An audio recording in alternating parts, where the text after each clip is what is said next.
মনে হচ্ছে আমি বিয়ে বাড়িতে চলে এসেছি। কত রকমের আইটেম বাফেতে, তোমরা জাস্ট দেখতে থাকো। নান, তারপরে নিয়ে নিলাম রাইস, তারপরে এখানে ডাল মাখানি, প্রচুর প্রচুর রকমের আইটেম, তার সাথে পনির বাটার মশালা, উফ কি সুন্দর লাগছে দেখতে। তারপরে এখানে ছিল আলুর দম, সেটাও নিয়ে নিলাম। সব অল্প অল্প করে নিচ্ছিলাম যাতে তোমাদের সাথে একটু শেয়ারও করতে পারি। এখানে দেখতে পাচ্ছ এটা ছিল হচ্ছে তোমার চাইনিজ আইটেমের মধ্যে একটা রাইস, আর তার সাথে সটে ভেজিটেবলস ছিল, মানে হেলদি অপশানও কিন্তু এখানে অনেক রয়েছে। দেখতেই পাচ্ছ এর মধ্যেও পনির দেওয়া ভেজিটেবলস, তার সাথে নুডলস ছিল। নুডলসের পরেই চলে এসেছিল হচ্ছে দু রকমের, একটা হচ্ছে ফিশ, এটা কিন্তু স্যালমন ফিশ ছিল।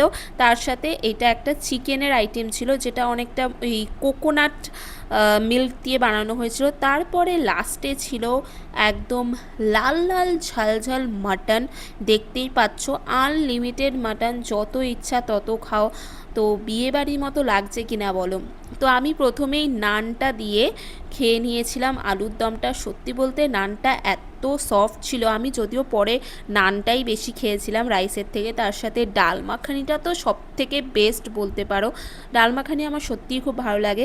তার সাথে এই পনিরের আইটেমটাও বেশ ভালো ছিল। সব কিছু অল্প অল্প করে নিয়ে এসেছিলাম। খাবারগুলো কিন্তু সত্যি বলতে দারুণ।